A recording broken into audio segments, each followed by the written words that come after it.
Obviously, this man needs no introduction. He's been on this channel many, many times. Great friend of mine, H. Lee Robinson, American Sentinel Canines. Back when we first did these interviews, I was a little rusty, just starting out, so I kind of wanted to give everybody a bit of a refresher and do the interviews over again. Things are a little more structured now, so we're going to go ahead and start from the top to get the story out for the listeners. How you doing, brother man? Doing good, and you? Good, man. Same old stuff, same old stuff. Why don't you start by giving us your story as far as what inspired you to get involved in bandogs, your education, and how you ended up where you are today. Sure. So if I lose track of those things, just remind me what I left off on. So, I'm going to go back to when I was a kid. We moved several times, and even though I had friends in every area that we lived in, probably more friends than most because we were bouncing around and whatnot, the one thing that traveled with us was my dog. So my dog was just like my sidekick, and great relationship, great animal, was there for me, and it really established a bond between me and animals. Plus, I was always kind of a woodsy person. I'd go fish, I'd go turn over rocks, collect snakes, catch lizards, and all that kind of stuff. And just being out in nature and working with animals was part of who I was. And so that was a foundation for my interest in animal sciences, so to speak. But then growing up and going through high school, and I noticed that my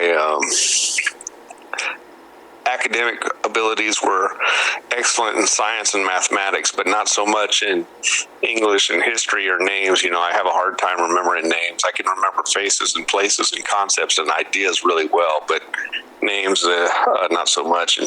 And so I decided I was going to major in accounting. So actually, at first, that's not true. Originally, I was going to major in wildlife and fisheries. And so I came down to Mississippi State University, and I got turned off really quick on the salaries. Their salaries were terrible. It was like $21,000 or something. Of course, this was back in 1988, 1989, when I was in Mississippi State University. And I didn't realize all the benefits that they get, like free car, free house, free gas, free blah, blah, blah, boat, side by side, whatever. But I was like, man, I don't want to be living making 21 grand or whatever it was. So I very quickly changed my major to accounting. And because I was good at math. And in doing so, I said, while I'm at Mississippi State, I decided to go back to Illinois, where I had grown up. I wasn't born in Illinois, but I lived there for many years, and went to the University of Illinois. And while at the University of Illinois, I started kind of reevaluating my life, asking myself, is this really what I want to do for the rest of my life? Like a lot of young minds when you're 18, 19, 20, 21 years old, thinking about what's the purpose of life? What are you going to do with life? Do I really want to just add and subtract numbers and multiply and divide numbers all day long? And I was like, no, this is not what I want to do. And so I asked myself, what do I really want to do? And I noticed, in between classes, I was always going to the library and grabbing books on animals, going back to what my true love was, nature. And one particular category that I was extremely interested in was canines. I was always grabbing the books about the dogs, reading about the different breeds. And I never was really attracted to toy breeds or dogs of that sort. I liked the working animals, always. I wanted an animal that if I went hiking, if I went biking, if I went, to do some sort of activity, hunting or fishing, the dog could go with me. And toy dogs are just not that type of animal, but working breeds are. And, excuse me. So that's really what got me into the working dogs. And at that particular time, I didn't know a whole lot about the different breeds because, we had golden retrievers when I was in, back in those days, which are great animals, but I wanted something a little different. And so I came across this book called The World of Fighting Dogs by Carl Siminsek, and it was the the old original one, before he wrote Gladiator Dogs, before he wrote The World of the Working Pit Bull Terrier, or no, Pit Bulls and Tenacious Guard Dogs.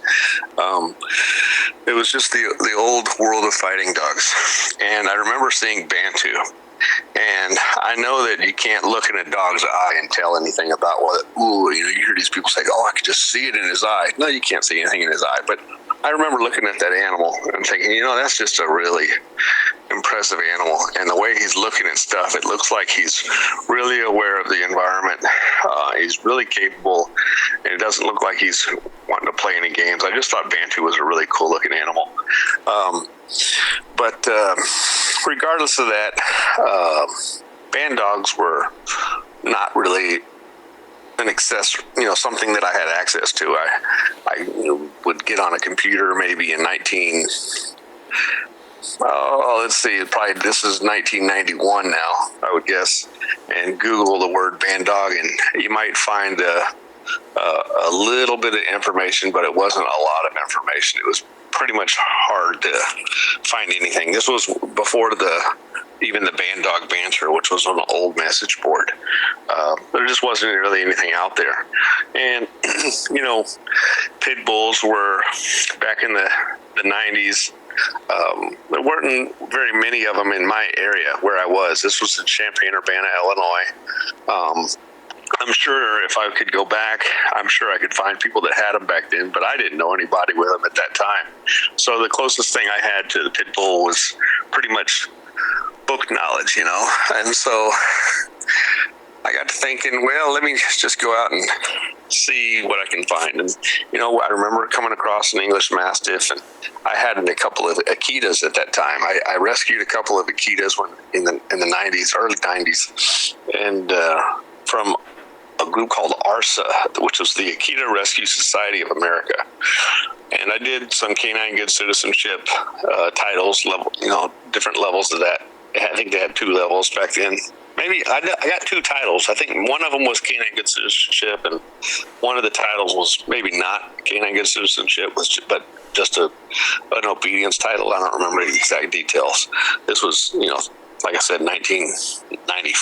This was probably around 95 or so, maybe 94, 95. And, or it could have been 93.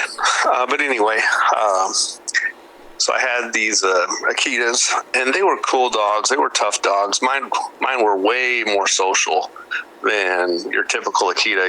Most Akitas a little bit aloof, a little bit antisocial, dominant type of dog. Mine were that way.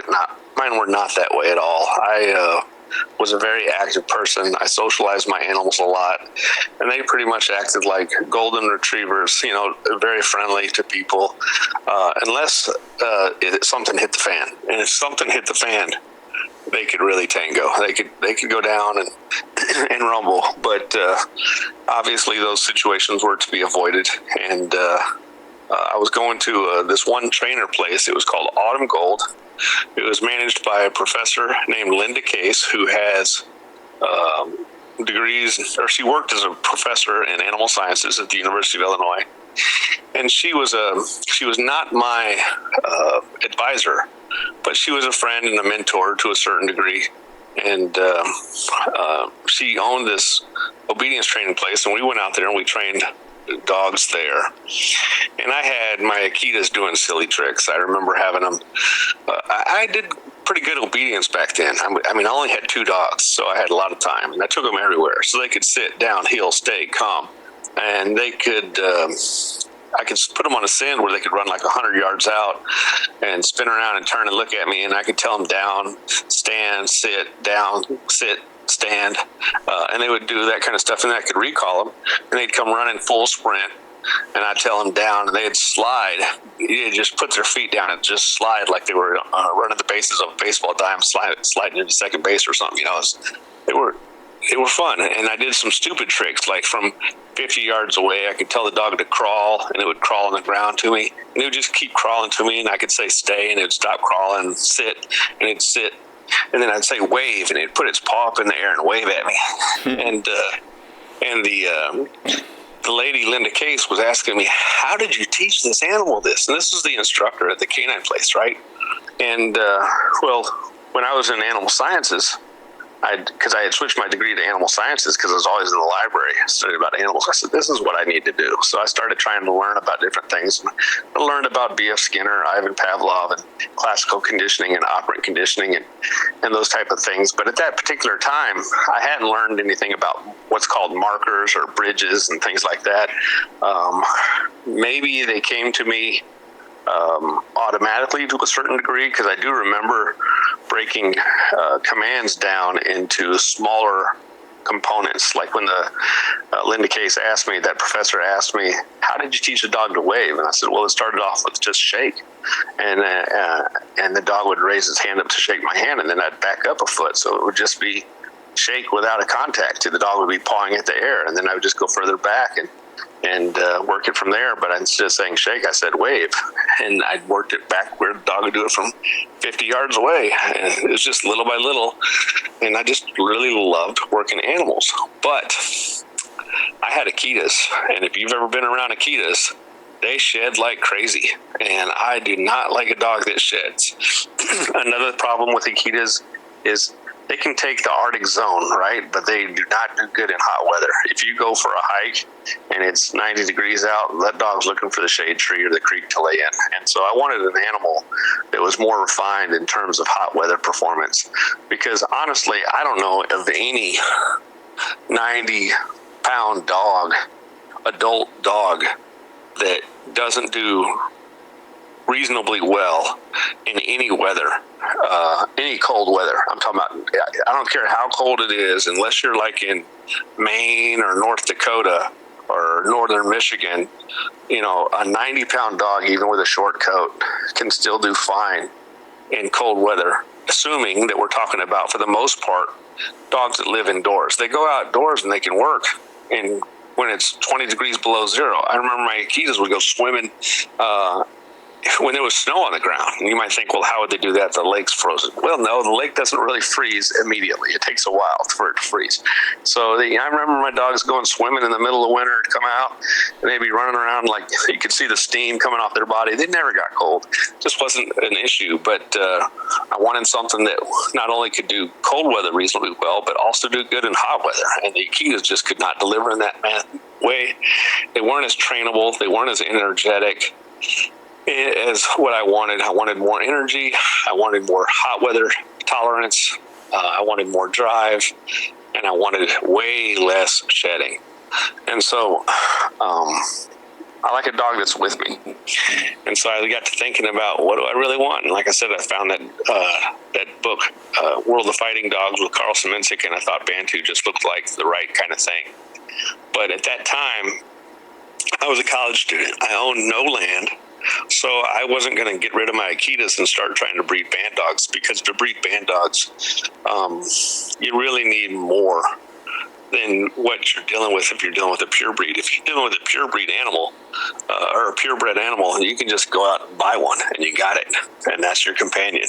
But if you want a bandog and there's nobody that's really producing bandogs, then you have to buy two dogs that are not bandogs to make bandogs. Mm-hmm. So now you've got two bandogs, plus you got a litter. And I wasn't going to do that until I had the resources. So I let my Akitas live out their life. I graduated. I graduated with my bachelor's degree in animal sciences. Then I continued my degree in animal sciences to get my master's in reproductive physiology, and I studied a lot of behavior and genetics while I was doing that. So I got my master's degree. I moved to Mississippi, which was my father had retired and moved down to Mississippi because his parents lived in Mississippi, and my mom's parents lived in Mississippi. So when they retired, they moved to Mississippi to go home. Even though I wasn't born in Mississippi, I was born in Texas, but I was raised in Illinois. And then when they moved to Mississippi after I graduated, I came down to Mississippi. And I was like, okay, I've got 2 degrees in animal sciences. I've worked at the Cincinnati Zoo for a little while, but what am I really going to do? And I decided to I heard about a science position in a high school education, or a high school that needed a science teacher. And so I said, you know what? And until I figure out exactly what I'm going to do, I'm going to go into education. And if you had a master's degree, you could teach the craft or the subject area. And the field that your master's was in. And since my master's was in biological sciences, because animal sciences is a part of biological sciences, I could teach any of the biological sciences since I had a master's. All I had to do was go take a teacher certification. And this is something that's it's not about me. This is something, the next thing I'm fixing to say is something that anybody can do if they set their mind to it. And they required me to take 3 courses on education to learn about classroom management, doing grades, that kind of stuff, dealing with administration, dealing with parents, just basic teacher education courses. Because even though my master's was in science, I never took a class on teaching in my life, so. I've been in school since kindergarten, through high school, through bachelor's degree, through master's degree, nonstop. And I said, you know what? I need a vacation before I start my career. And it's like I said, science and math was what I was good at. And the courses, I think we had a science course in there as well. I'm not exactly sure, but this was, we were talking about a long time ago. But my point on that is not about me. It's about you set your mind to something and you can do it. So I did it, and then I decided I would go travel and traveled a little bit, and then I started teaching. Did that for 25 years, and so I taught biology. I taught biology 2. I taught college biology at junior college level. I did that for probably 12 years, junior college course of college biology, and then it was just like biology 1, biology 2. That's what I taught at college. And then I taught genetics. I taught environmental sciences. I remember a course where we did teach a little bit of Pavlov and Skinner, but I don't remember what that course was. But I'll tell you, most of the stuff that I learned about Skinner and Pavlov is back when I was in college and doing canine behavior. Yes. I took a course on ethology, ecology, and evolution.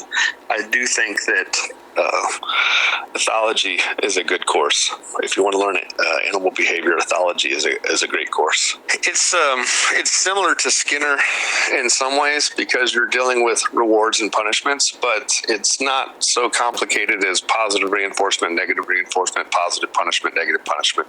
A lot of people don't really understand the concepts of positive reinforcement and negative punishment, or positive punishment and negative reinforcement. They have difficulty with what is negative punishment and what is positive punishment and what is negative reinforcement.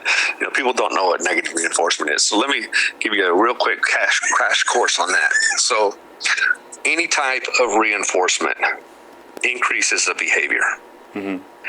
Any type of punishment decreases the frequency of a behavior. So you're like, well, what do you mean? All right, so let's say, for example, positive reinforcement means I give you a biscuit in exchange for sitting down. So I have a dog biscuit or something, and I say sit, and the dog sits, and I give it the treat. Negative reinforcement means I take away something you don't like, which is a reinforcement. So let's say, for example, you have a classroom with kids, and you say, hey, if everybody's really good today, I won't give you the test. Mm. So we're going to take away something they don't want to reward good behavior. And so, like for a dog, you might have, let's just say that there's some sort of discomfort, like tension on a leash. You have tension on a leash, which is negative to a dog, especially if you have a prong collar or maybe an electric collar. There's some sort of a tension there or stressor there, and the dog complies, and so now you remove the negative. So you're taking away something the dog doesn't like. And so positive means you're giving something, negative means you're taking something away. So negative reinforcement means you're taking away something to reinforce a behavior. And to a degree, let's say giving a biscuit is both positive reinforcement and negative reinforcement at the same time, because giving a treat, you're giving the dog something it desires, something that tastes good, something to chew. That's all positive, but you're also removing a negative called hunger. So So, lures and treats are really good to teach new behaviors, but they're not necessarily real good for teaching rapid reflex type response. It's a form of communicating. A treat is a form of communicating, but it doesn't get that rapid response like chasing a rabbit, and that's where toys come into play. So when you train with a toy, you get that rapid response, but when you train with a food item, you get clear communication. And so those, I like to start a lot of training with food because I got clear communication and I can train the behavior. And then once I train the behavior, now I'll switch to a toy to make it more rapid. So that's what reinforcements are. Punishments are things that decrease behavior. So positive punishment is like, I'm going to punch you in the face when you cuss at my wife, or something like that, and then a negative punishment. This is one that people get confused about. Negative punishment is when you take away something that somebody wants because they were bad. Mm-hmm. Well, people wonder, what does that mean? Well, it's very simple. We do it all the time. You tell your kid you can't play on the computer. You tell your kid, give me your phone. Give me your phone. You were bad today. Give me your phone. That's negative punishment. You remove something they want in exchange for bad behavior. Now, when it comes to training, reinforcements build bonds and punishments break bonds, especially when the punishment cannot be avoided because the animal or the child doesn't know what is expected. So you don't want to use punishment until the animal or child knows what's expected but says, forget you, I'm not going to comply. That's when you use punishment. So for example, let's say I say sit to a dog and the dog doesn't know sit, and I just start snatching on the collar and slapping its butt. That's not teaching the dog to sit. That's teaching a dog to be stressed and I'm a jerk. Mm-hmm. So instead I teach the dog to sit, and then with a reward, and the dog starts to like me, it wants to work with me, the dog understands the word, and then later on, when I say sit but a rabbit runs by, the dog gives me the middle finger and wants to chase the rabbit. Now we have time for punishment because the dog knows what I told it, but it wants to do something else. And so this is when punishment comes into play. And there's a time and place for that too. And there are people out there that are better trainers than me. And one of the things that I want to do now that I'm retired, and I do think my schedule is going to open up here in the future, is I want to branch out to do more training like I did 30 years ago. 30 years ago in the mid-90s, I was training my Akitas, and they were doing stuff that the trainers were asking me, how did I do that? And since then, I've been overwhelmed with so many obligations and duties and dogs, and with teaching and family and 9 acres that I got to maintain. And I haven't done a lot of that. But now that I'm retired, I just got a massive, because not only did I teach, I also drove a bus. So my schedule's opened up extensively. But the last couple of years, I've had some family situations that I needed to attend to. My mom's 91 years old, and her estate was in a disarray, and her will was needing to be updated, and she needed my help to do that. So that's what we've been dealing with for the last, and she had some properties that she needed to liquidate and organize and stuff like that. So I had to help her out with her estate. But now that that's all taken care of, and because I got 2 brothers and 2 sisters, but my mom needed my help to manage how that was all going to be distributed evenly. So anyway, now that I've got my time back, I want to do more training with my animals. I'm really kind of excited about the next 5 years, where we're going to be and what changes are going to take place. I'm looking forward to building an indoor canine training facility so I can do obedience with my dogs more, do more protection training in any kind of weather, because in Mississippi it's 90 and 100 degrees in the summertime, and so if you're going to do anything outside, you got like from 6 a.m. to 12 o'clock noon. And trust me, from 10 o'clock to 12 noon, it's 90 degrees, or something like that. So even then, you're still going to be exposed to heat, but it's only for a couple hours. Well, it would be so much better to have air-conditioned building that you could work in with, whether it's raining out right now. And yesterday we had 60 and 70 and 80 mile-an-hour winds, and it was raining out. So obviously in severe bad weather, we may not be training, even indoors. But for, mild rains or mild winds, things that happen every day, hot, cold, summer, winter. It'd be nice to have an indoor training facility where I can do some of the old silly stuff that I used to do that I know that these dogs are capable of demoing.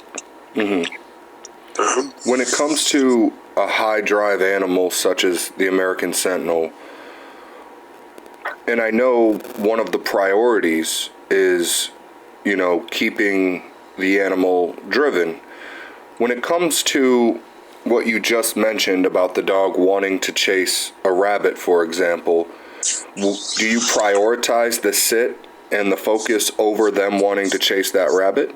It's a good question. I would prioritize any type of compliance, whether that compliance is a very simple no, or whether it's a sit, or whether it's a here, or whether it's a down, or whether it's a stay. Any types of those things, or whether it's a get it. I mean, maybe it's rabbit season, then I want the rabbit. Absolutely. Animals are hunting animals. Why was a dog domesticated to begin with? It was domesticated for two reasons. In fact, I would say the bandog, a lot of people say it's not a breed, it's only been around for a little bit of a while. Well, they need to study history. Wolves were domesticated because they helped men acquire and protect food. And then they also helped protect territory. So the whole reason that the dog was developed, it had to help the man survive. Because, think about it. You're going to go live out in nature, and you're barely able to get along. Are you really going to try to take care of a pet that eats as much as a human being? No, that dog was there because if these primitive men clubbed some animal or arrowed some animal or trapped some animal, but the animal escaped, the dog could find it. The men noticed that wolves were eating their injured prey. And they were like, man, that animal, we injured it, but it got away. Well, the wolves found it and they ate it, and men knew it. So, obviously this is all theory, but it totally makes sense. Why are we the dominant species on the planet? It's because we have a brain. So man observed their environment. They saw the wolf finding the prey, and they probably, if I had to guess, killed some mother wolf and when the cubs were babies, and I'm not saying they intended to go out and hunt some mother wolf, but they probably encountered some wolf, killed the mother, and picked up the babies, and maybe they were just playing with the babies, but then next thing you know, those baby wolves grow up into wolves, and they have a relationship, and now what do you find? They find out that they find these wolves are finding our prey for us, and it becomes the dog. So I want an animal that's a fit, healthy athlete that can be my companion, man's best friend. So while we're on the topic of function, explain a little bit about, one, the misconceptions of what a bandog is, and two, what an actual bandog is and what it means. So people say that a bandog is a crossbred dog. It's a mongrel, between some sort of pit bull and some sort of mastiff type breed. And while they're like you oftentimes say, there's different types of pit bulls. One could even argue that may be the makeup of most pit bulls, but that alone, that may be the makeup of most bandogs, being a mastiff and a pit bull. That alone does not make a bandog. That alone makes a mongrel. That alone makes a cross. For it to really truly be a bandog, the dog has to hunt or protect. Because the word bandog, band refers to like a bandage or a rubber band or a Band-Aid. A bandage or a binding is a tether or a restraint or something that holds something together. Like a Band-Aid holds a wound together. A rubber band holds a magazine or a newspaper rolled up, or a ponytail. It's bringing something together. So a bandage, that's what band means, is to hold back or to hold together. And a dog is what they banded. They took the dog and they held it back with a tether, a band. And that band was a chain or a rope or whatever it is that they made. You always hear about the bandogs being confined to a chain. Why was it a chain?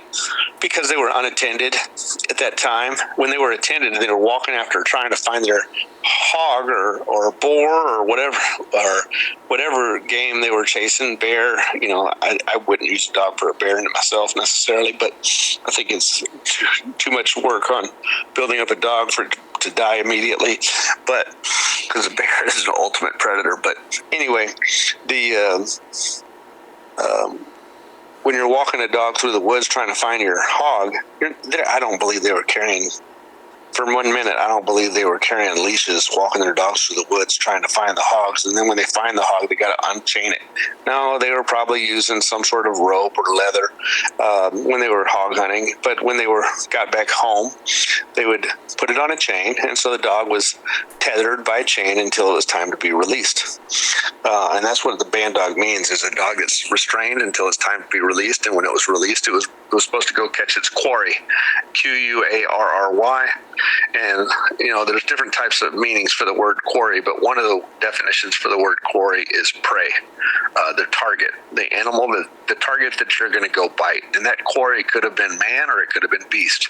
Maybe you wanted to find some criminal that escaped from prison.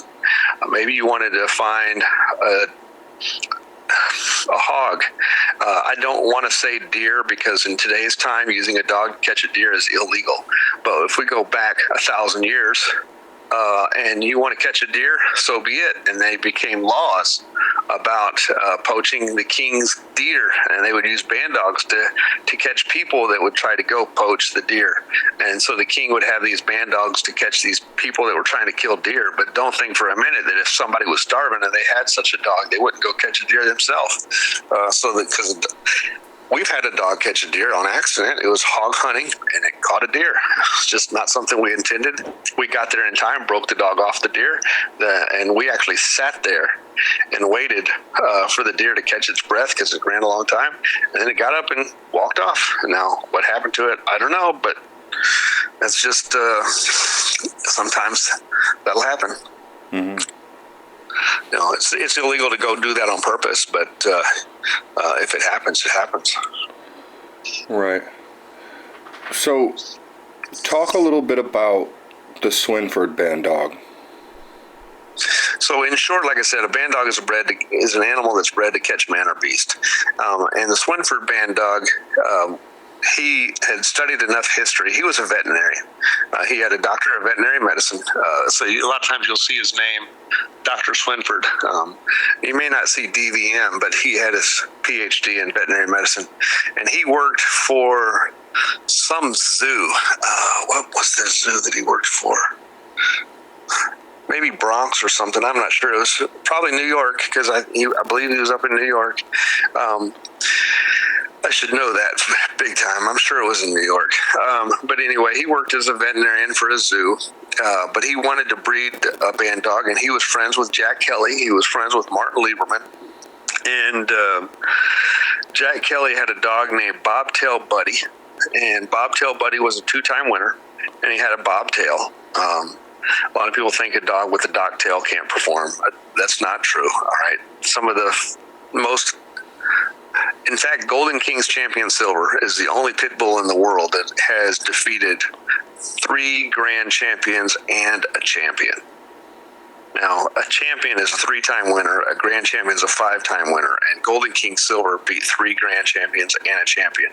Golden King Silver, his tail is about like 1.5 inches, or was 1.5 inches, 2 inches long, real short.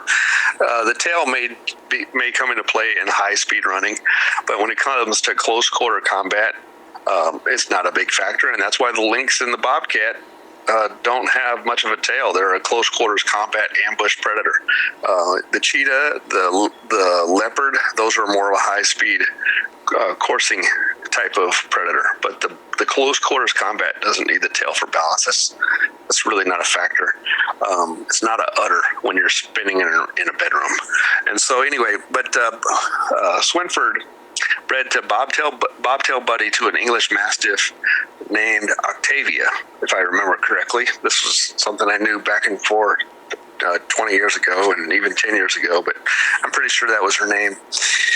And there are some rumors that he used a bull terrier that's not true, and those rumors come from a Satoli family guy that had some bull terriers, and he also had some cane corsos, and he tried to say that Swinford used this program. I've got all of Swinford's documents. He never used the bull terriers in the Swinford Bandog program. He used American Pit Bull Terrier and English Mastiff, but he had a bull terrier because he liked the breed, but he never used it in his Bandog program.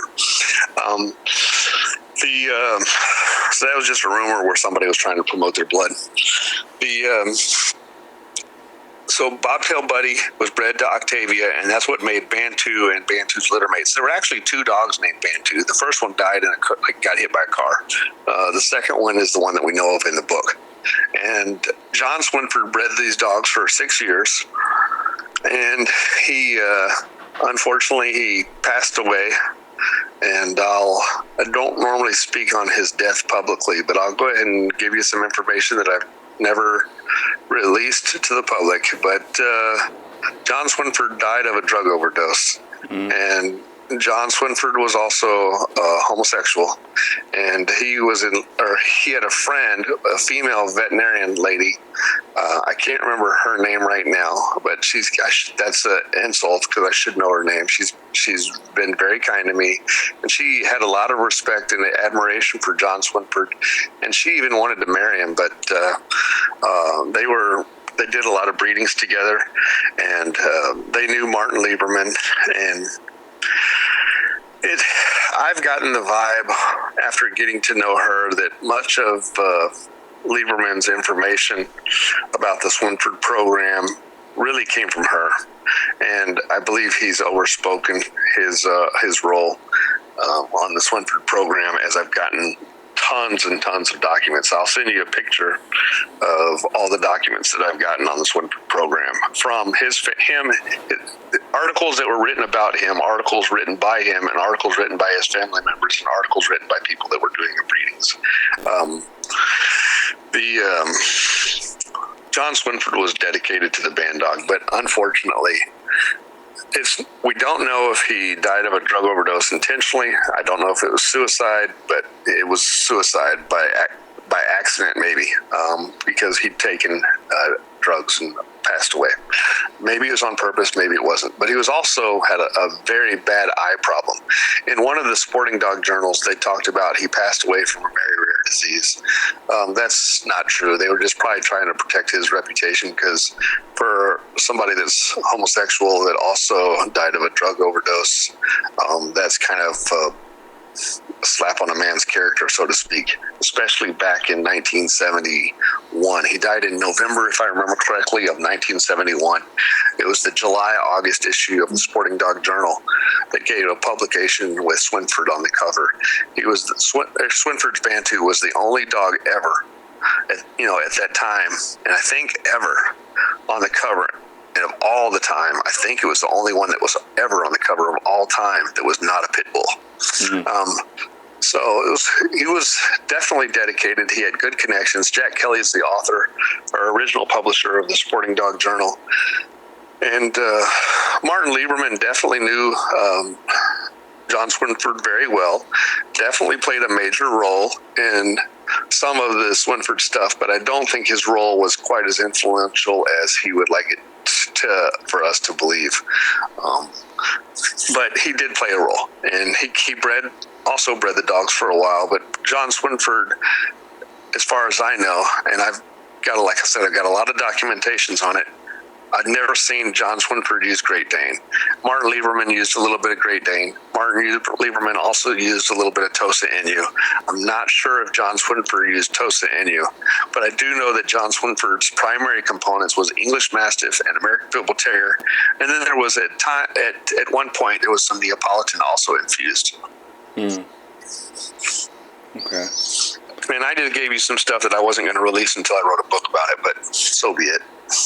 Well, it's greatly appreciated. Now, was Bantu the one that defeated the Rottweiler? Yes.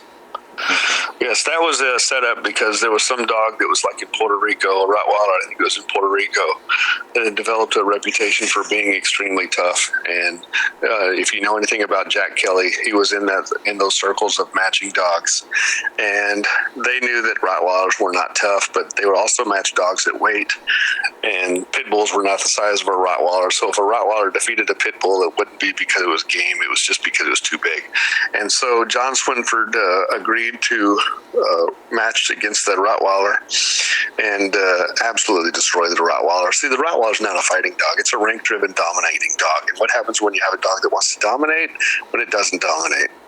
because when I say doesn't dominate, I don't mean isn't in the superior position. It can be in the superior position and still not dominate, because the person or the dog on the bottom says, I'm not going to yield. I'm not going to yield. I'm not going to yield. And now the Rottweiler is giving everything it has, and the animal on the bottom is not yielding. The Rottweiler will quit. But in this case, that wasn't even what happened. Bantu dominated the whole time. And so, Bantu was, I don't think Rottweilers are very deserving of the reputation that they have. And I don't want to step on anybody's toes, but they're not a superior athlete. They lack stamina. They do have power, I guess you could say, but they seem to lack agility. Bantu demolished the Rottweiler and took control the whole time. And of course, the Rottweiler quit in very short order. And then after they got them separated, they couldn't. It's written down according to the description that the Rottweiler couldn't even be forced to look at Bantu.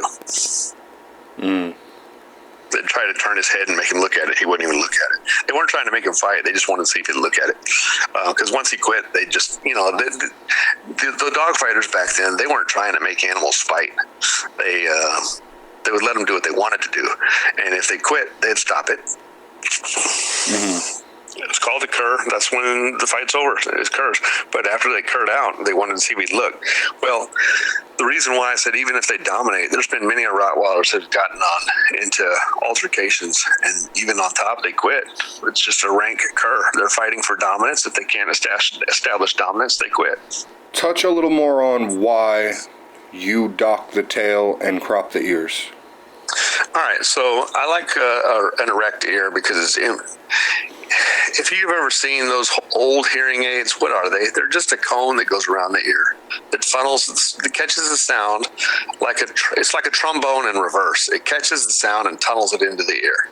It catches a lot more sound, and it also allows, if you could turn that satellite like an ear on a dog. The ears don't just point forward. They can turn their ears, and they can locate sounds so much better. So that's one reason why I like a cropped ear, is because it allows the dog to hear better instead of having a domesticated flop hanging over the ear canal blocking the sound. Not only not catching it, but actually blocking it. So that's going to, a floppy ear is going to impede the hearing. Also, the floppy ear prevents evaporation of accumulated moisture.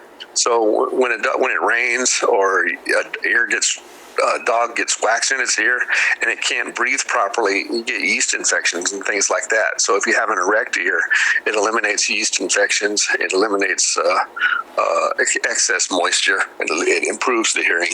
So that's why I do a cropped ear. I don't like a long crop though, because a long crop requires taping, and I don't want to tape my dog's ears. I don't want to have to do a lot of doctoring. I want to have the crop done and be done. So you don't do long crop. So as far as I know, there's only three others: the battle crop, the short crop, and the show crop. Which do you prefer? All right. I'm assuming you're calling battle crop an amputee, basically.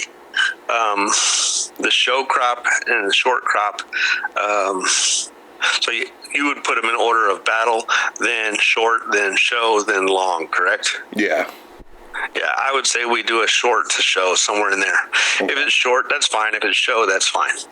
I don't care. I don't get caught up on, let me get the tape measure out and check the angles of the cut. I'm not Gotcha. nitpicky about that.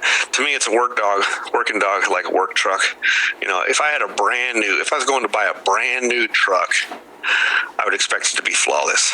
But if I'm going to buy a work truck and it's used and it's got a dent in it or a scratch on it, I don't care. I'm looking at the mechanics. I want to know what the mechanics are like. What are the capabilities in the mechanics? And that's what I'm looking for in a dog. So a show person might want a little bit longer cut than me, but I don't care. I've kind of played with it. I played with it. If you look at my website, you'll see some of our older dogs, like Justice and Reptar, have long ears. Pretty long. They're longer than a show, but they're not quite what I'd call long. When I think of a long cut, I think like a Great Dane or a Doberman. I think of a Great Dane, a Doberman, or a German Shepherd or a Malinois. They're not cut, but that's a long ear. So I would say that would be long. It's Great Dane, Doberman, Malinois or German Shepherd, but I don't want it that long. Reptar's ears and Justice's ears are longer than I prefer. But like I said, I played around with it to see what I liked. And what I've come to like is I probably like the show crop the best, but I think the short crop is probably the ideal crop. And the reason why I say that is because if you get a short crop, you never have to tape it. Mm. You never have to brace it. If it doesn't stand up, who really cares? You still have the satellite from the bell of the ear, the back of the head. Mm-hmm. So you're still directing the sound in, because the sound is not bouncing off the tips of the ears on these dogs. It's bouncing around off of the cone, that the primary body of the ear. Yes, you might get a little bit more sound if you had a full ear and a big full satellite. I'm sure you'd get a little more sound, but at what cost? It also depends on the type of ear that you're dealing with. So if you have a thin, leathery ear, a thin ear that is like a Great Dane ear, you can do a longer crop. But when you have a Mastiff ear that's real thick, and what I mean by thick is you have let's say you put your thumb on the inside of the ear and your index finger on the outside of the ear, and you're not talking about how wide the ear is, you're talking about how thick the leather is. You would think that a thicker leather would provide more support, but it doesn't. The cartilage seems to be about the same. The thickness of the ear seems to be in the hide and not the cartilage. And so when you have a real thick ear, you have a lot more weight, but you don't have a lot more support. And those dogs need to be taped up. So if you're going to do a longer crop, and even then they still might not stand. So if I had a dog that had a Mastiff type ear, I'm going to do a short crop. And I'm going to do a short crop. If I have a dog that's got a thin ear and I can get away with a little more height without having to tape it, then I'll do a show crop. But I don't do long crops because I don't think they look right. A long ear looks fine if you have the full ear, but on a cropped ear, it's not a full ear. And it just, to me, it's a little too icicle, a little too much of a cone, a pointed. It doesn't look right to me. But the short crop and the show crop look good to me. So there's not a single mammal on the planet that has a floppy ear. And there's a lot of myths about elephants having floppy ears. They do not have a floppy ear. When a bull elephant approaches another bull elephant or a threat, it holds that ear straight out to the side to make it look gigantic. Mm-hmm. Their ears are supportive. They swing them back and they swing them forward, and they swing them back and they swing them forward. A floppy ear is droopy. They can't hold it out. There's not a single mammal in nature. Every single mammal has an erect ear, a self-supporting ear, and that's because it allows you to detect sound and it allows you to prevent infection. So why would I want my dog to lose that? In a domesticated species, where they're in a protective environment, they have a trait called, when I learned this back in the 90s, they called it neotonyism. And neoteny has to deal with infants. Now they don't use that term anymore, and every time I see it, the term that they use, I forget what it is. I need to pay attention to look it up. But it's when an adult individual displays a trait of an infant. So when puppies are born, their ears are floppy, even on German Shepherds. And when wolves are born, their ears are floppy. When bears are born, their ears are floppy. They just come out with floppy ears because the cartilage isn't developed rigid yet. But as they grow, their ears become more perky. And in dogs, there's some breeds that doesn't happen. Now, here's what's strange. You take a floppy-eared dog and throw it into the wild when it's young, and their ears will develop, and it turns to be more rigid, and sometimes they'll even fully stand up and perk. It turns out that there's hormones that have a lot to do with that. So stress hormones like cortisol or whatever may come into play and be part of the factor. But with domesticated animals, we have removed the stresses of Am I going to get a meal today? Am I going to have to fight for my territory today? Do I have to deal with infection and disease and hunger, and water, trying to find something to drink? So the more stressed an animal is, there's a reason feral animals act nervous. It's because they are nervous. Right. Deers are alert and aloof and watching out, and predators are looking for something to eat. Can I get it? Can I get it? Can I get away?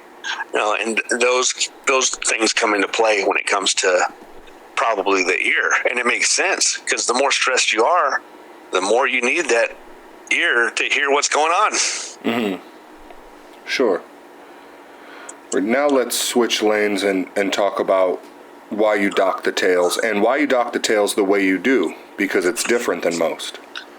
Yeah, I like the dock that's kind of seen on some of the pointer breeds. I want it long enough that I can read it. See, when a hunter is hunting quail with their pointer, they want to know when that dog is pointing, so they need a tail to see the animal's thoughts and to see the animal's behavior, or also to be a handle if they have to reach down there and grab that dog.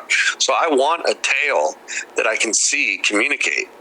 But I remember having an English Mastiff. Her name was Eclipse, and she had blood on the end of her tail. And we had another English Mastiff named Caesar, and he had the blood on the end of his tail, because when you have these 150-pound dogs in the house or in a crate or in a kennel, and they're wagging their tail and it's hitting the fencing, or it's hitting the side of a crate, or it's hitting the hallway, or hitting the coffee table, when they swing that tail, if they're, some Mastiffs you may not see it in, because a lot of Mastiffs carry their tail down and they're kind of sad and depressed. But I'm talking about a happy dog.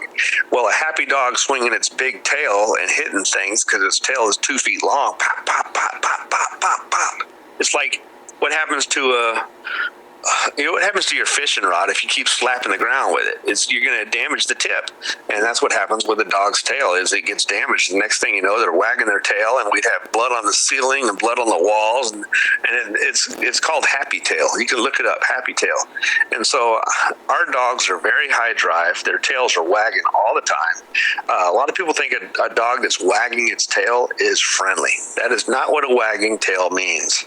A wagging tail does not mean friendly. It means happy or excited. And so a dog can be happy that it wants to kill that pig. Mm-hmm. A dog can be happy that it wants to do protection work. A dog can be happy playing a ball. A dog can be happy for a lot of different reasons, because some dogs are bred to be happy during combat. Some dogs are bred to be happy when they're playing with their owner, so happy is not always friendly. Mm-hmm. So our dogs would get happy tail, and I don't want blood everywhere. I don't want to be taping. I remember Frankie Bomp. He's a pit bull, and he had happy tail about a month after we had him. He had been living outside, no problems living outside. He's not in an enclosed environment. But I got him. We brought him in the house. He lived in the house. Next thing you know, he's got happy tail. He's slapping his tail and stuff. So I like a long tail dock. Mm-hmm. I don't like a full tail, but I like a long tail dock where they have enough tail that I can see what they're thinking. I've got a handle. I can tell their communication up and down, confident, lack of confident. I can tell when they're stalking. I can see everything I need, and I've got a handle if I need it, but I don't have any injuries. One of I remember an injury that I saw a dog got. It got ran over. I saw the dog after it got ran over, and what happened was really terrible, but also very eye-opening. So this car runs over this tail, and it runs over this dog, and the dog gets up, and the tail, all the skin on the tail was stripped off like a sock, like you took a sock off your foot. Mm. So the tail was still there, but it was raw flesh, and the dog was just screaming like it was in serious pain. And it was like a Sunday or something, or a Saturday afternoon. The vets were closed. I don't remember exactly all the details, but anyway, the owner walks this dog over to a stump and takes a hatchet, and is just a redneck in the woods, and chops the tail off right where the hair was, right at the end of the hair. Mm-hmm. I'm not kidding you. Like 1 second after he did it, the dog was, when he chopped it, there may have been a holler, but I don't even remember, because the dog was hollering constantly the whole time. He chopped it, And 1 second later, the dog was like nothing happened. Dog was walking around like nothing wrong. It totally quit hollering. So that told me that the crop of the tail is not as critical as people want you to believe it is. Okay. Plus, there's too many performance animals that have short tails.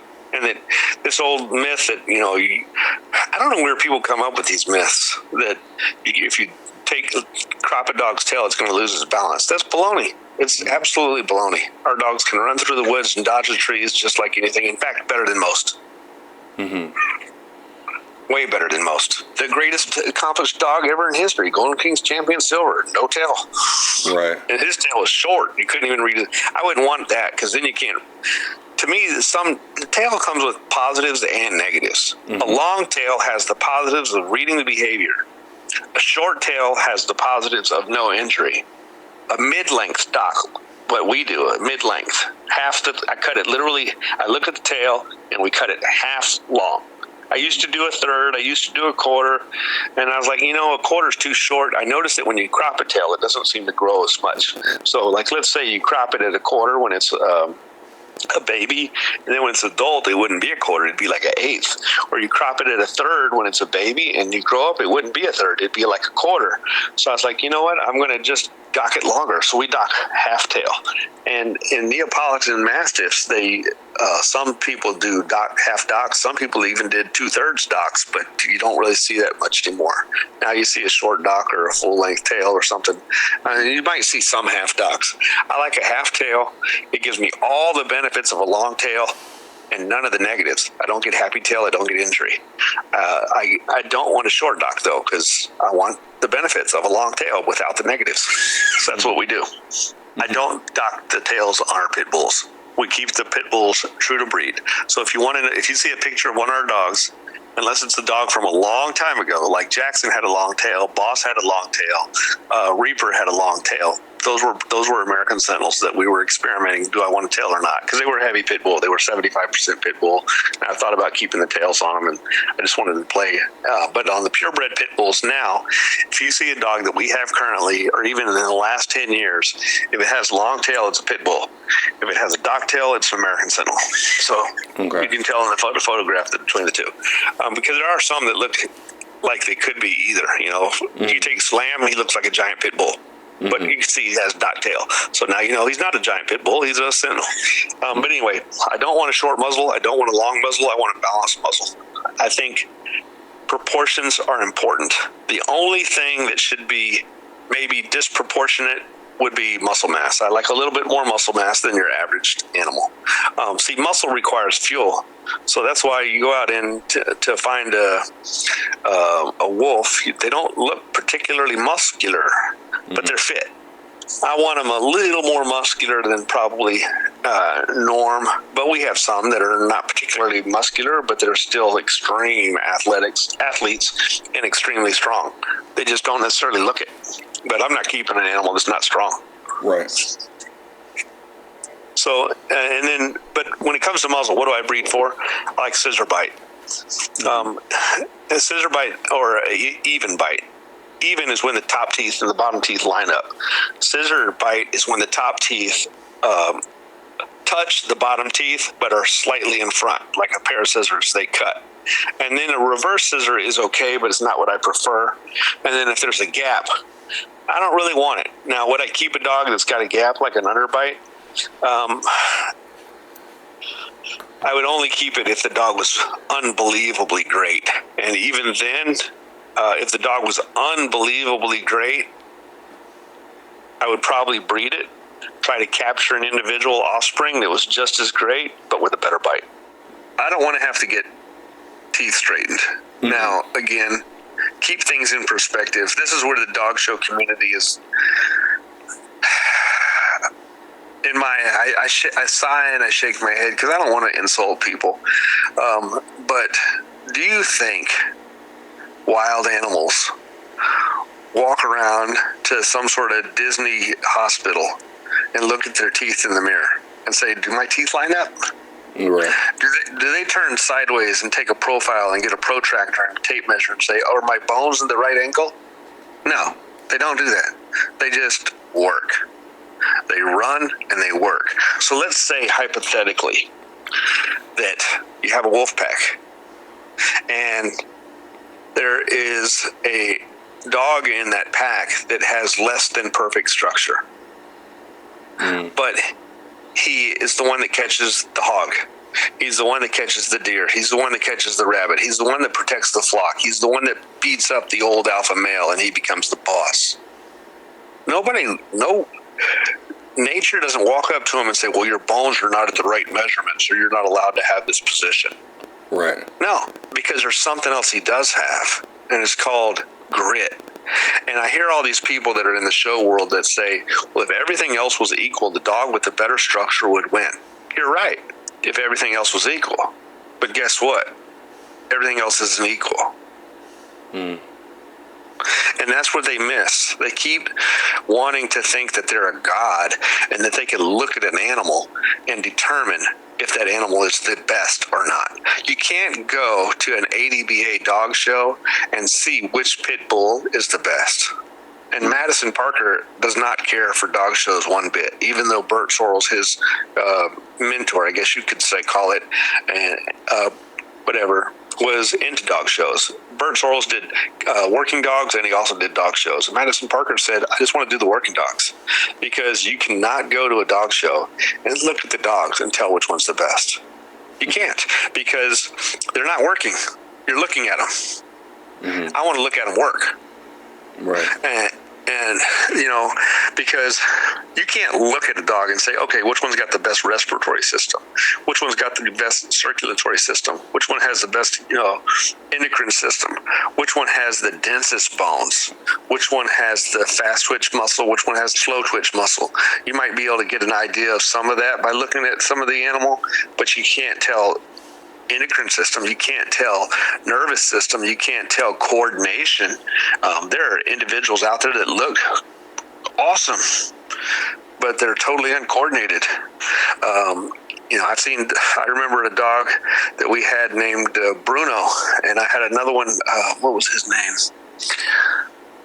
I can't remember the dog's name. Absolutely gorgeous dog, but I sold him because he was not as coordinated as some of the others, and I'm going to keep the ones that work the best.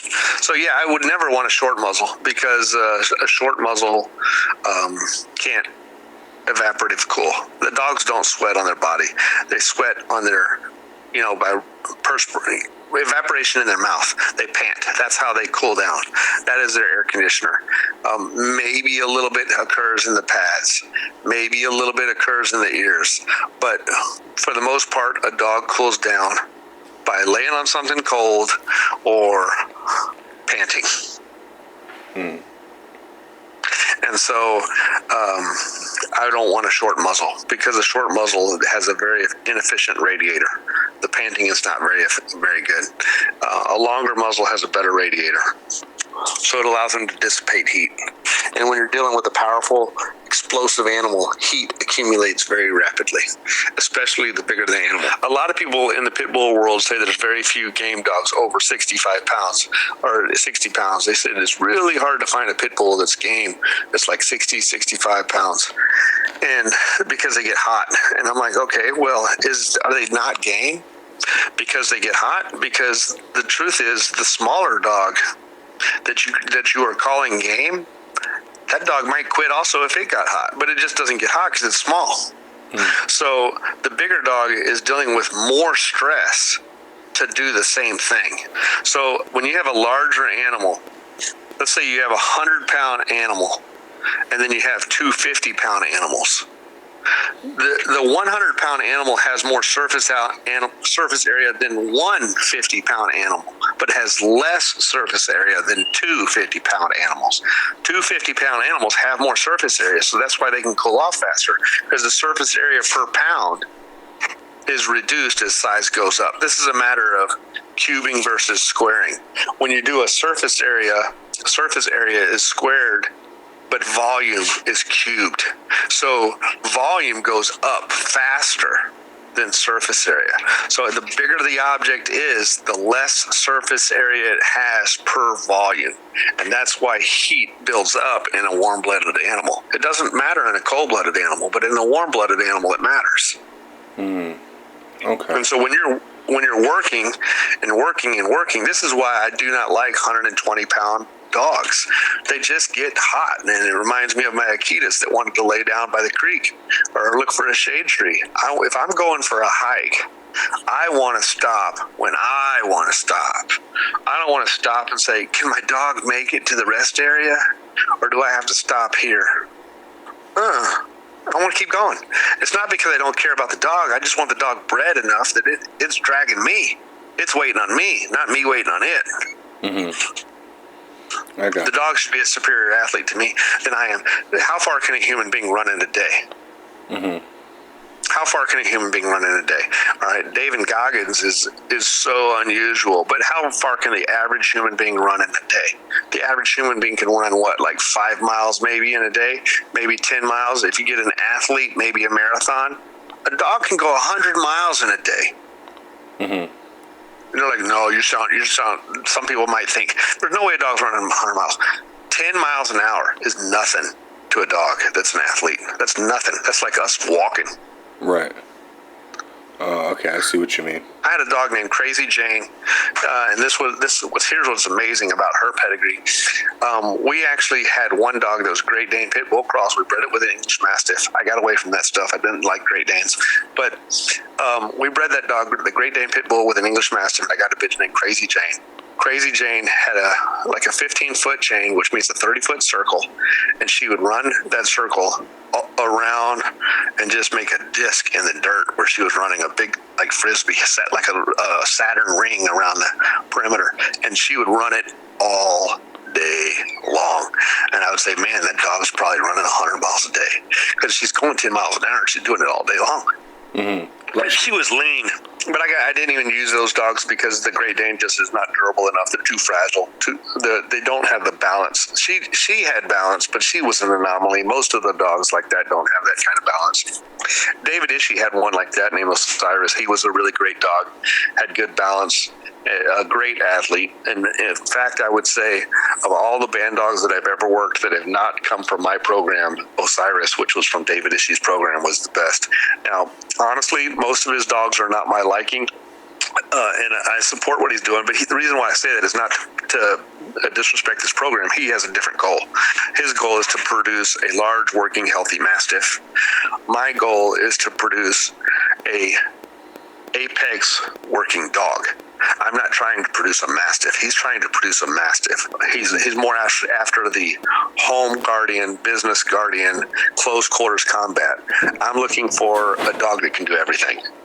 Gotcha. So I need a smaller, more mobile dog than what he would like. I understand. With that said, what is your preferred size for males and females?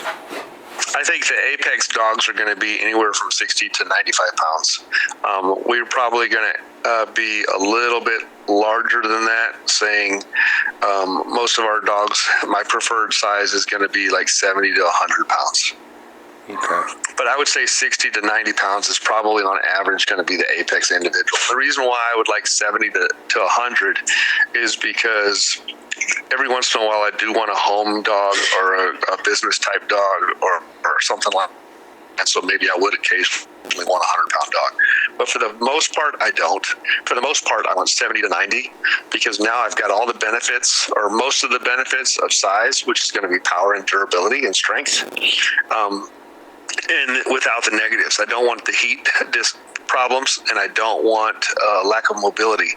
The 70-pound dog can jump a 6-foot fence. A 90-pound dog might be able to jump. A good 90-pound dog can definitely jump a 6-foot fence, and I know that for a fact because we've even had a 105-pound dog named Valkyrie that could jump a 6-foot fence, and she did it when she was a month pregnant. Okay. Now, when we kept her in a kennel with a roof on it. But she did not jump a fence at my place. I have roofs on my kennel, but she was owned by or kept by some friends of mine. One more thing I want to say about size. Another reason why I like a little bit smaller dog than those big dogs is for how much. When I'm off my property, there's a very good chance I'm in a vehicle. And if I'm in a vehicle, I don't want a 120-pound dog trying to bite somebody at my window in my lap. I want a little bit smaller dog in my lap. I don't want a 120-pound dog between me and my steering wheel. But a 90-pound dog between me and my steering wheel, that's still going to be very inconvenient, but at least it's not going to be breaking my nose and breaking my jaw. So I like a more mobile animal. Plus, I like a dog that's capable of sitting in the passenger seat on the front. And a 120-pound dog cannot sit in the passenger seat in the front. A 120-pound dog's going to have to sit in the back. But occasionally, I guess you could bring it up there, but it's not going to ride there for very long. It's got to literally sit up. It can't lay down. A 90-pound dog can curl up and lay down in the seat. When is a dog fully grown as far as height, and then when is a dog fully grown as far as girth and muscle mass and all that? All right, so height is going to be done within a year.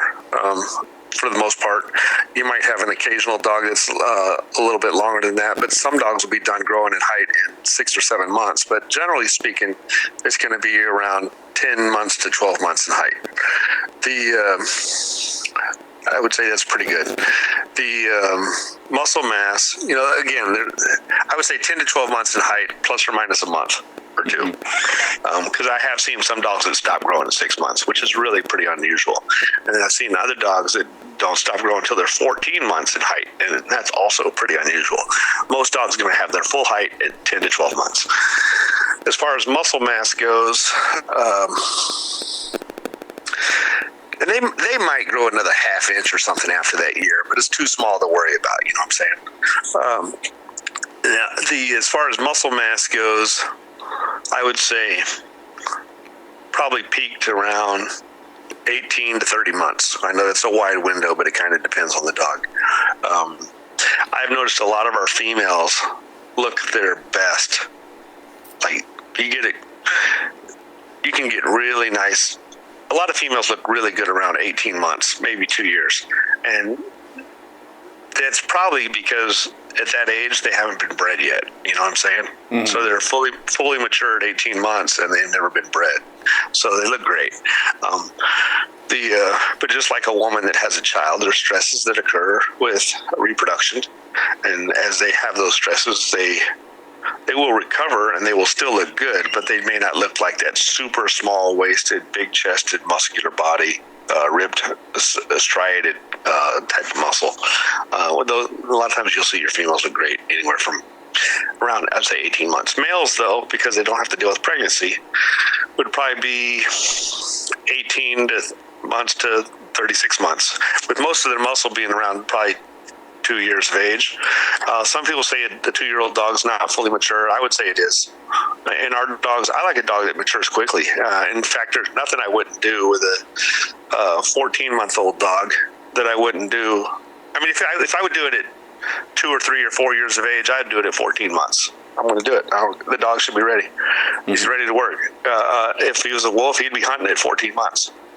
So I'm going to do it. Now, the only thing I would say I wouldn't do would be basically something that would involve training, because training is necessary to condition these animals. Because, wolves, they are getting some sort of predatory stimulus probably 5 or 6 days a week, Mm-hmm. And some days maybe twice. Some weeks maybe if they're hungry, they maybe only get to go 2 or 3 times, but they're getting work every week. A dog gets worked when it fits our schedule. So if it's something that requires work and training, then maybe I'll do it later. But if the training's done, I'll work a 14-month-old dog just like I'll work a 2 or 3-year-old dog. Mm-hmm. And I expect them to work until they're 10, because they should be living to be 12, 13, 14 years old. And now at 10 years, 9 or 10 years old, I might cut it back a little bit because it's going to take them longer to recover because they're aged. But Reptar's 10 years old. He still runs around like a chicken with his head cut off. Mm-hmm. Gotcha. He's very healthy. So with that said, what can people expect as far as the lifespan of an American Sentinel usually? Usually 12 plus. Okay. Now let's switch lanes a little bit. color, blue, merle, brindle red, color, just color in general, doesn't matter. What are your thoughts there? I shouldn't say I would not breed to a merle, but I would not breed to a merle pit bull. There's no way I would breed to a merle pit bull, because a merle pit bull to me represents contamination of the bloodline. Okay, so it's not a pit bull anymore. It's some sort of mongrel. If I was going to breed to would I breed to a merle bandog? 10 years ago I would have, but I won't now. And the reason now is because I just don't need the blood. But if I needed a good Mastiff and the Mastiff had a merle color, I would possibly breed it. However, I would not keep a single merle offspring, because merle is dominant. So if a dog has it, you're going to see it. Mm-hmm. And that's a good thing, because that means it's easy to get rid of. Dominant traits are easy to eliminate. They're much easier to eliminate than recessive traits. Recessive traits are hard to eliminate because recessive traits hides. It can be in there and you don't see it. It's recessive, it's hiding. And so you can't see it. But a dominant trait, if it's there, you see it because it's dominant. So the reason why I would not want a dominant, or the reason why I would not want a merle dog is because if you breed a merle dog to a merle dog, you can end up with deaf dogs, because it's a modification of the dog's development in pigment. And deaf dogs and blind dogs happen many times because of pigment. Pigment is required for the eardrum and for the eye to develop normally. And so when you modify the genes that influence the pigment development, you're playing around with the dog's hearing and you're playing around with the dog's eyesight. Now, that only happens in what's called a double merle. If you have a single merle gene, it's not a problem at all. But the reason why I would not want it in my gene pool is because I very much believe in breeding best to best. And if I had merle in my gene pool and my best male was a merle and my best female was a merle, I'm now going to roadblock. I can't breed them together. So just take that out of the equation. And yes, it is a roadblock by me to take it out of the equation, saying I won't use merle. But now I never have to deal with that roadblock again. Mm-hmm. It's done. I'm building with quality and quality and quality and quality. But if you have merle in your gene pool, now you have to deal with that roadblock. So I can't do this breeding. I can't do that breeding. I have to make sure that I balance all my population by any breeding that I have can only have merle on one side of the pedigree. It can't have it on the other side. It can't have it on the other parent. So I just avoid it. Right. As far as the other colors, I don't want white, because white is only justified in nature in an Arctic region. Mm-hmm. There's no white animals in Mississippi or in the United States. You know, there may be an occasional animal that has a winter coat that's white, mm-hmm. and a summer coat that's not white. But like rabbits, there's some rabbits that do that. But dogs don't do that. The coat color is what you get. So I don't want white. I want a camouflage, a natural camouflage. The best camouflage, in my opinion, is probably brindle or blue or a buckskin. Now, I'm not a big fan of blue, because to me, maybe I've just been developed a prejudice against blue because of all the XL bullies that are blue, and the XL bullies are not working dogs. And so whenever I see a blue dog, I think XL bully, non-working animal. Mm-hmm. But there's nothing wrong with blue. Some people might say, well, it's linked to mange and stuff like that, skin issues. I have had several blue dogs born here, and we've never had any skin issues with our dogs. So it's, to me, if a dog has a skin issue, then there's something else going on with the immune system. I shouldn't say we've never had it, but we've never had it enough to. In fact, we actually had a dog that had a little bit of a skin issue, but it wasn't even a blue dog. It was a brindle dog. So when I say we've never had skin issues, I've never had skin issues related to a blue dog. And I would say that the few times we have had skin issues, it's so rare. It's not an issue. It's an issue for the dog, but not for the population, because it's like less than 1 in 200. You know, you have 200 dogs and one of them has a skin issue. That's not an issue with the population. That's an issue with an individual. I think red and red nose is beautiful. I like it. I think it looks cool. And So you might have a dog that has sunburnt on the nose if it's outdoors all the time. So I can understand why some people might want to avoid it if they were going to keep kennel dogs in the sun. But your kennel dogs should have shade, and if it's in the house, it's not an issue. So I think red rose nose is very pretty. I have no problem with it.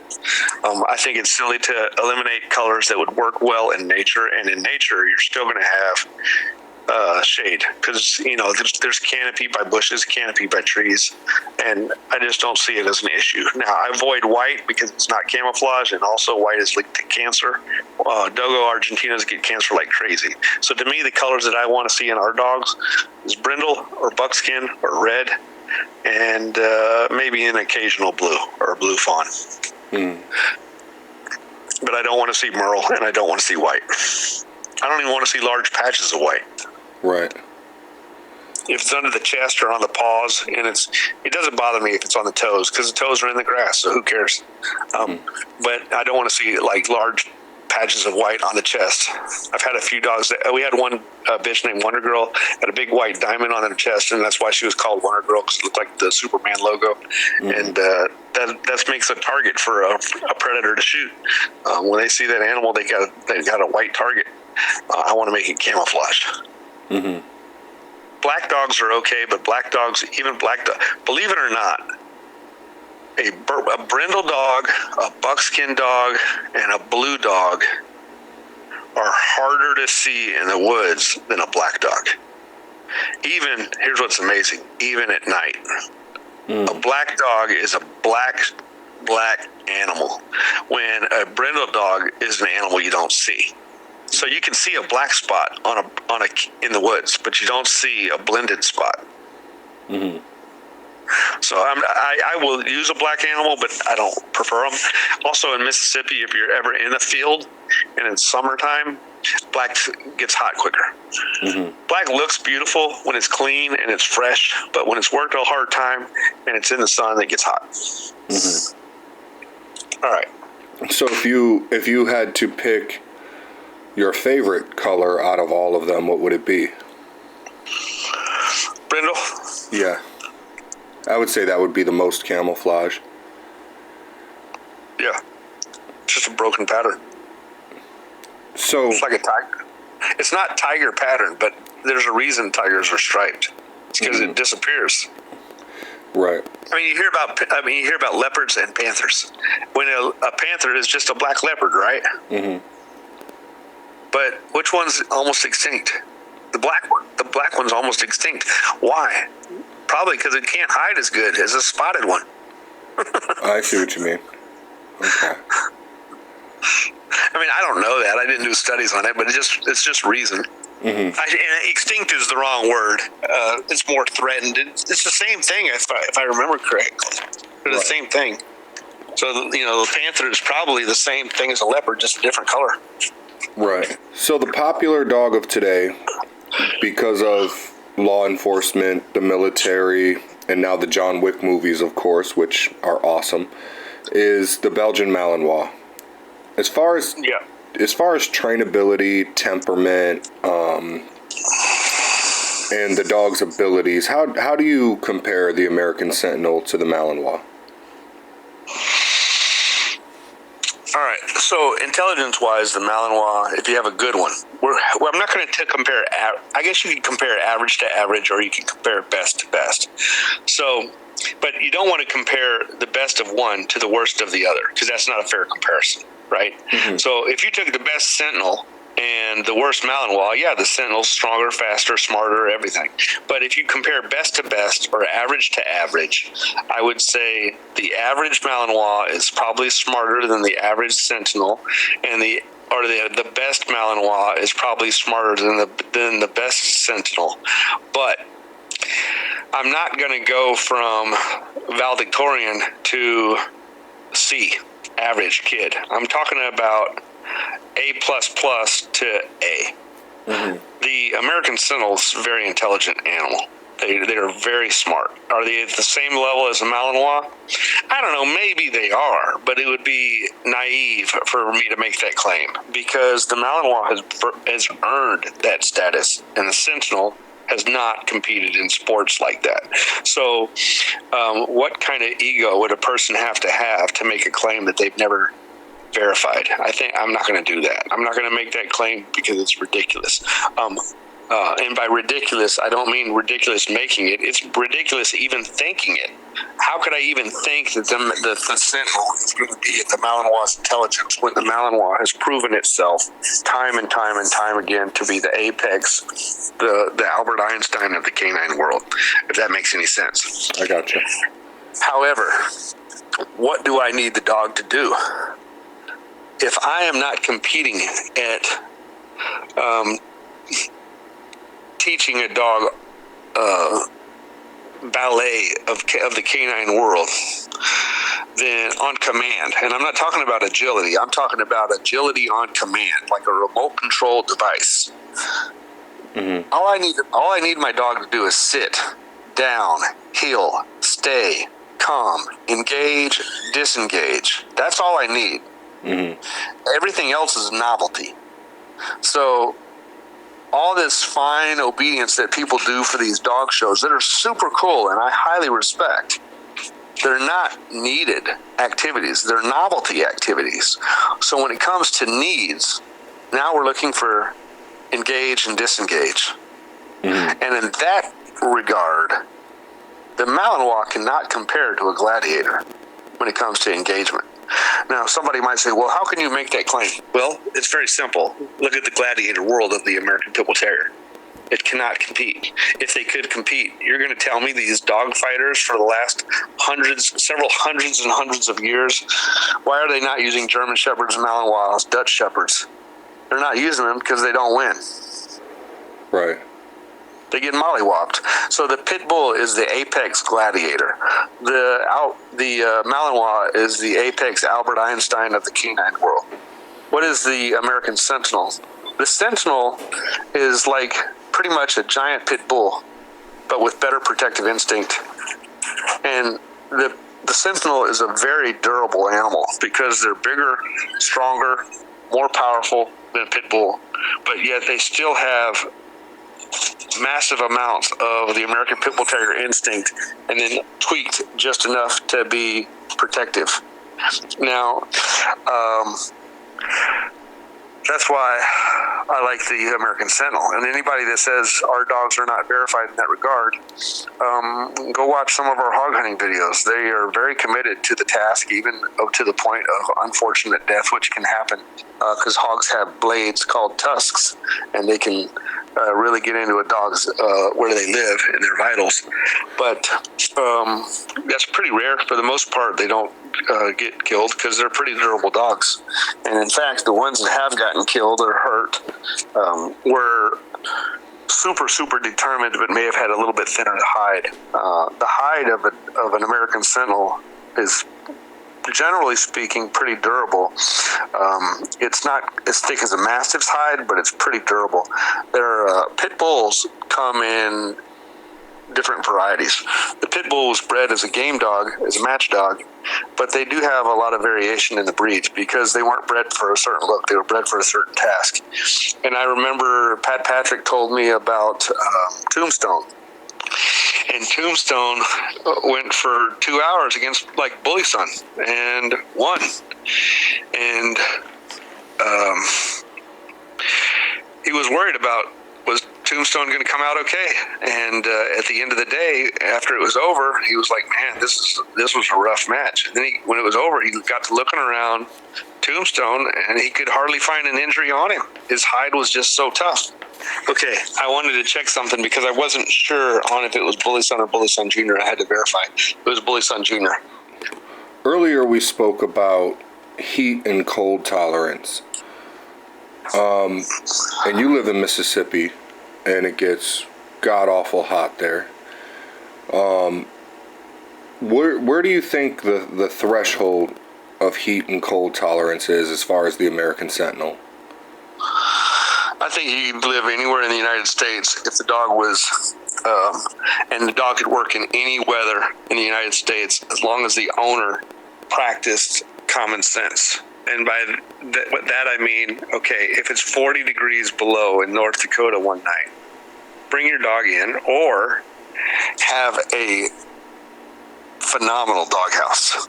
And by phenomenal doghouse, like if I was making a doghouse and I wanted my dog to live in cold weather, I would probably have a double box. And a double box, what I mean by that is, let's say the dog house would be 3 feet by 3 feet by 3 feet. Or no, 3 feet wide, 3 feet long, and maybe 30 inches tall. But then that box would be inside of another box that was like 4 feet by 4 feet by 3 feet. So you'd have a small box inside of a big box. And then you'd have a hallway to try to break some of the wind. So you go in the big box, and then there's like a little hallway to go into the small box, and then between the boxes you stuff it with hay or straw or whatever bedding you need. Foam. You could use foam. Insulation. That's, you know what I'm talking about? That foam insulation. Put something like that in, the dog's going to be fine. The reason why I say that is because I just never seen our dogs get cold. I just don't see it. Now, yeah, a puppy could get cold. A puppy could get sick and freeze to death. But we're not talking about Chihuahuas. We're talking about adult dogs that are 60 to 100 pounds. If you go outside and when it's 40 degrees, I think the only thing I would worry about would be their paws freezing to the ground. I wouldn't want them to stay outside, but if, let's say you're working and like you're pulling a sled or whatever, well, even huskies that live in that weather, they wear boots in certain situations because their paws can freeze to the ground. So it'd be naive for me to think my dogs are super canines that don't deal with cold issues that even huskies deal with, you know? So common sense goes a long way. And then if you, they can go anywhere I can go. If I was going to go into the Sahara Desert or Death Valley or something like that, yeah, you're going to have some issues. But so are people. So in Mississippi, humans can probably take the heat a little bit better because we sweat all over our whole body. But you're talking about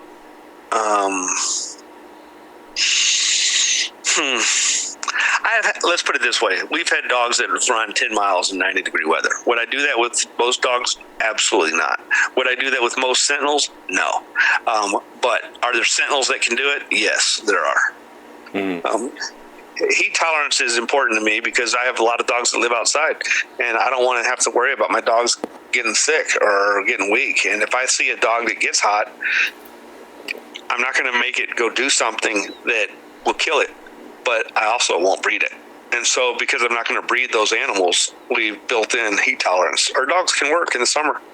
Even Preacher Man was a heavy frame dog. He was not a giant dog. He was about 110 pounds, but he was a heavy frame dog. He was not built for heat dissipation, but that dog worked in hot weather and loved it. So when I would see him like showing signs of heat tolerance or showing signs that I would think he would get hot, I might put him up and use good judgment. I would put him in a kennel, hose off the kennel, hose off the dog, or take him inside, put him in the air conditioning, let him cool off. But did I ever need to do that? I never needed to do that. I just did it because you don't want to wait until it's too late. But I've never had a problem with it because we breed our dogs to be able to work in hot weather. Now, with that said, I remember a guy, and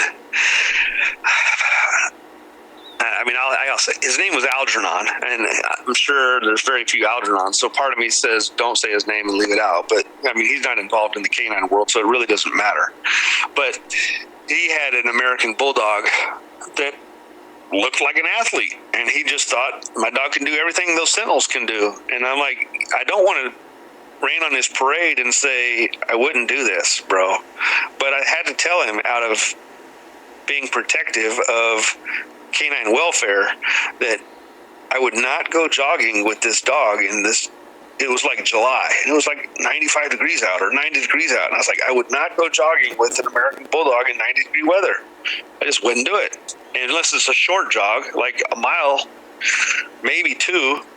But he takes the dog out, and he was stranded basically with his dog And he calls me on his cell phone asking what he can do because his dog is hyperventilating and his diaphragm is having seizures. So the diaphragm's going like spasms in the dog's diaphragm.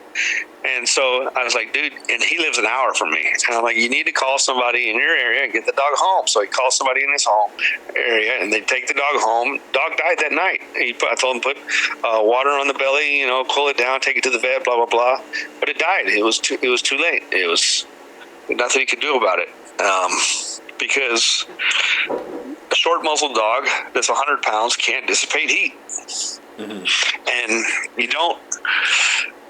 This takes me back to my Akitas.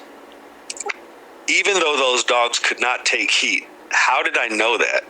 It's not because I wait till they get hyperthermic. Hypothermic is when you're cold. Hyperthermic is when you're overheated.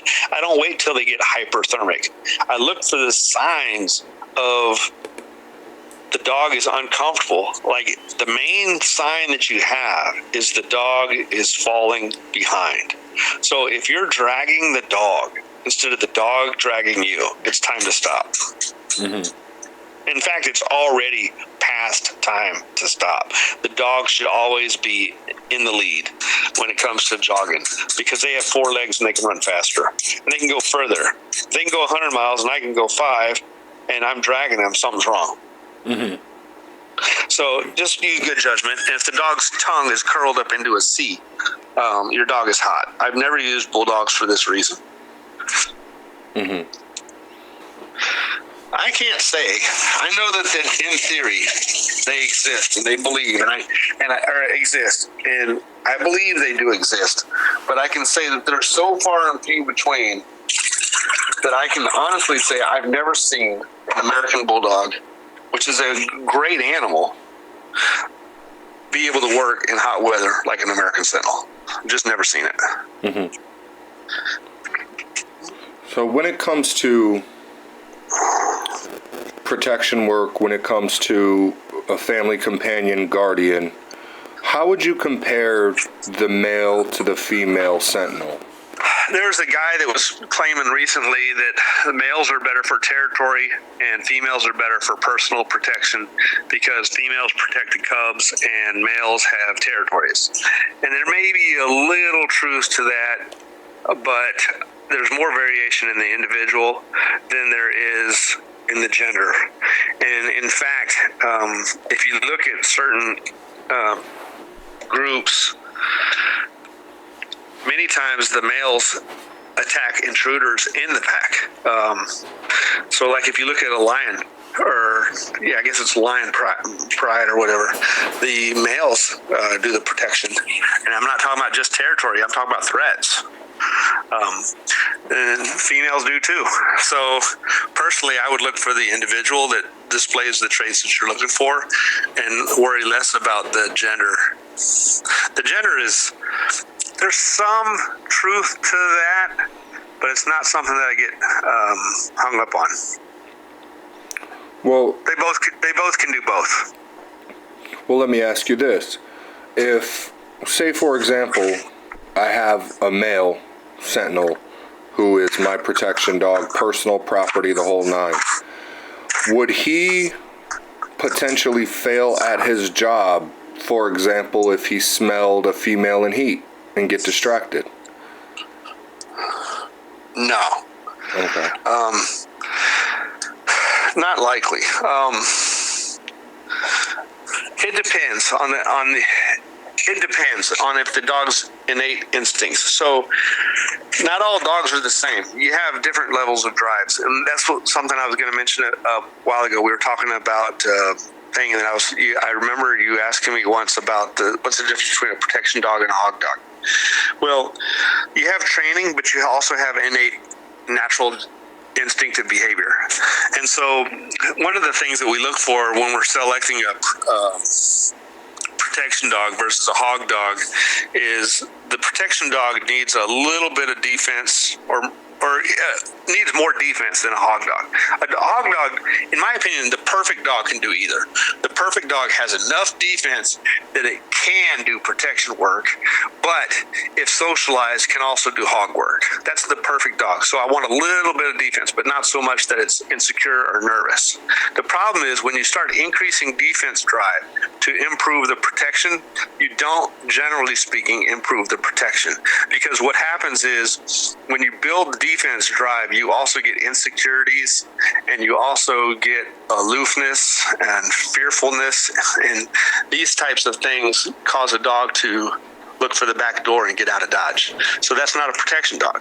So you want some defense, but you don't want so much that the dog is insecure, right? You want it to be environmentally aware. And if you take that animal and you socialize it, you can make that dog more comfortable and less concerning. So that's like the perfect animal. So if I have a dog that's the perfect American Sentinel, I can do protection work or I can do hog work. But if I have a dog that's more defensive than normal, hog hunting kind of comes out of the equation, because now all you can really use that dog for is either protection work or some sort of sentry work. Sentry and protection is a little bit different. Sentry is like protecting a property, and personal protection is protecting a person. And if the person's going to be going to town or changing environments, then a sentry mindset can get you into trouble. Now, I'm going to go back to Preacher Man and say Preacher Man was a dog that, even though he was a sentry dog, he was very confident. And I'm going to say most of your highly defensive dogs are not very confident. There's some that are, but most of them are not, because the reason you see defense is because they see a concern. Mm-hmm. Confident dogs, generally speaking, are not concerned. Mm. Okay. Now, there are some that are environmentally aware. So if you have a dog that's environmentally aware and says, okay, that's a threat, but it's not a threat to me, it's a threat to my pack, that would be a great protection dog. And that's what Preacher Man was. He was like, you're a threat to my territory, you're a threat to my family, you may even want to challenge me, and that's cool too, because guess what? Preacher Man really, what he was really about was he liked to fight. And since he liked to fight, you could say it's defense, but really if you watch his videos, you can see he's really not pure defense. You don't ever see him growling. Never do you see him growling. Defense is like, Preacher Man never did that. Okay? He was more about, I just like combat. Mm-hmm. And so those dogs are great. If you have a dog that likes combat, it's defensive and confident, but really it's about fight and not so much growling, that's a good dog. If you have a dog that's growling, now you're getting into insecurities. And this is a problem that you see with a lot of cane corsos. They have a lot of growling and snarling, and let me show you my teeth and let me posture because I want to huff and puff and bluff, but I don't really want to go.